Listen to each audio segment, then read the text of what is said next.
Olá, tudo bem? Nesse vídeo de hoje eu quero compartilhar com você reservas de instância de serviços gerenciados de banco de dados na nuvem da AWS, que é o RDS. Pois bem, eu sou Arnoldo Lima, arquiteto de soluções em nuvem, e nesse vídeo eu quero justamente mostrar para você a forma que a gente tem de aplicar reservas de instância em bancos de dados na nuvem da AWS, certo? E você vai ver que é uma forma muito fácil, muito simples de se aplicar, ok? Então vem comigo. Eu já estou aqui logado aqui na console da AWS, certo? E vou clicar aqui no meu íconezinho aqui de RDS. Então assim, eu vou partir do princípio de que você já entenda a importância de que se tem de se reservar instâncias na nuvem da AWS, certo? Então assim, a reserva de instância ela vai trazer bastante economia na sua conta, certo? E a economia ela pode variar entre até 70% a 90%, dependendo do tipo de reservas que você for aplicar dentro da sua conta em termos de economia, certo? E essa comparação ela é feita com as instâncias on demand, né? Com as instâncias sob demanda. Então, ou seja, são economias realmente muito significativas. Só que assim, o que é que a gente recomenda por boas práticas? É que você, primeiro, monitore o seu ambiente pelo menos 3 meses, para que você possa entender como é que tudo está funcionando. E se não vai haver preciso mais nenhuma mudança em termos de instâncias, né? Então, quando você já tem o monitoramento daquilo feito, de como tudo está funcionando, né? Então, aí você vai e toma realmente a decisão de fazer as reservas dessas instâncias, aonde vai trazer um benefício enorme em termos de economia, como eu falei, de 70% até 90%, dependendo do tipo de aplicação que você fizer nessas suas reservas de instâncias, ok? Então, eu estou aqui no nosso dashboard principal aqui do nosso RDS, então não vou entrar em detalhe de nada disso aqui, vou partir do princípio que você já entenda, ok? E vou aqui no meu menu lateral, certo? Do lado esquerdo, e quero só mostrar para você o banco de dados aqui que nós temos, certo? Então aqui, vamos imaginar que você poderia ter aqui diversos bancos de dados aqui dentro do RDS, certo?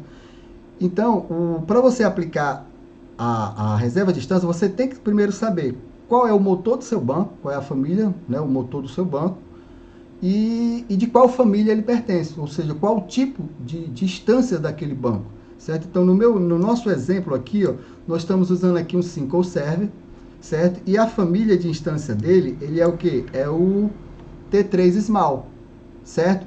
Então, tendo essas informações, aí você vai com essas informações e faz a aplicação das reservas nessas instâncias, certo? Então, ou seja, eu só vim aqui para que você pudesse só ver qual é o que eu estou usando aqui no caso, certo? Qual é o banco de dados que nós vamos usar para o nosso exemplo aqui, nosso laboratório. Feito isso, tendo essas informações em mente, já anotadas, você vai buscar aqui no menu lateral a opção instâncias reservadas, certo? E nesse momento você clica no botão adquirir instâncias reservadas, certo?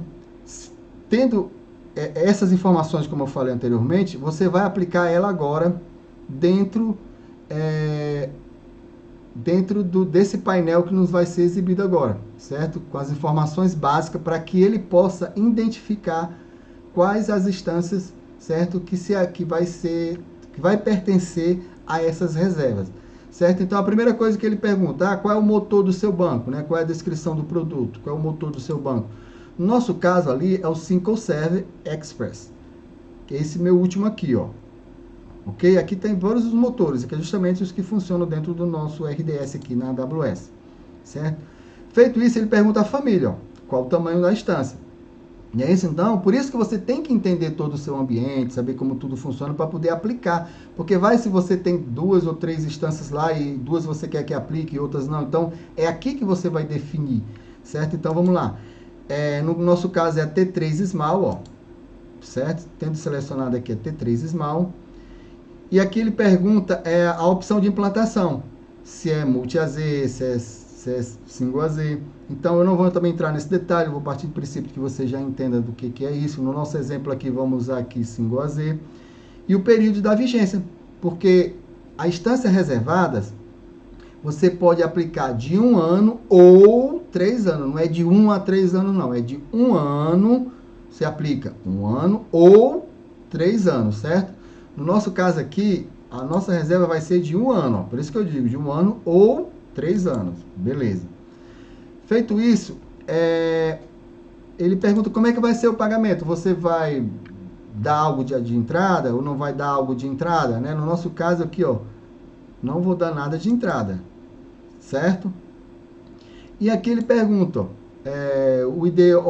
o tagueamento, se tiver na sua instância. Por isso que, por boas práticas, a gente sempre recomenda que você coloque o tagueamento nos serviços que você usa da AWS. Isso por quê? Porque lá na frente, quando você vai usar outros serviços para poder fazer a integração com o serviço que você já tem tagueado, vai ficar muito mais fácil para você aplicar.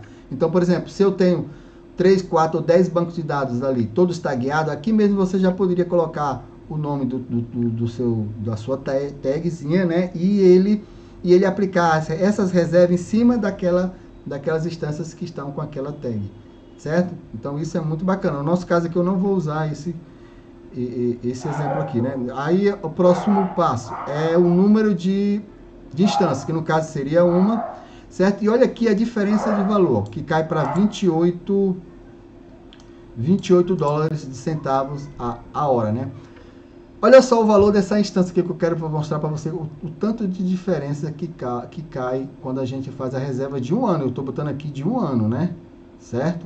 Se eu botasse aqui para 3, para isso... Ah, e também a forma também de pagamento, né? Então vamos aqui, ó. Eu tenho ela aqui, deixa eu ver... Eu tenho ela aqui no serviço de RDS. Ó. Vamos aqui em RDS, preços. E observe aqui em preço que...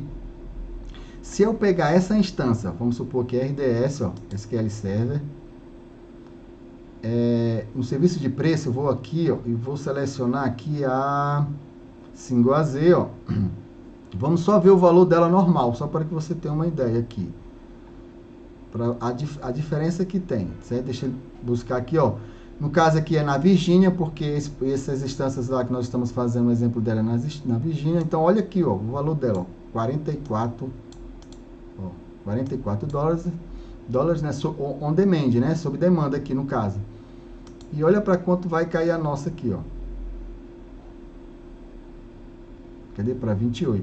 28 e aqui, olha só, 44.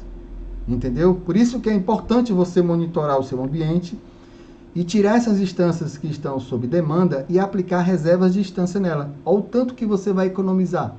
Né? E se for 3 anos, mais ainda você vai economizar, ok? Então vamos lá, eu vou voltar aqui novamente para o nosso consolezinho aqui do RDS, ó. Tendo já definido aqui essas configurações, ok? 28, e aí eu mando enviar. Pronto. Feito isso, ó, pronto, aí ele vai aplicar as reservas de instâncias, certo?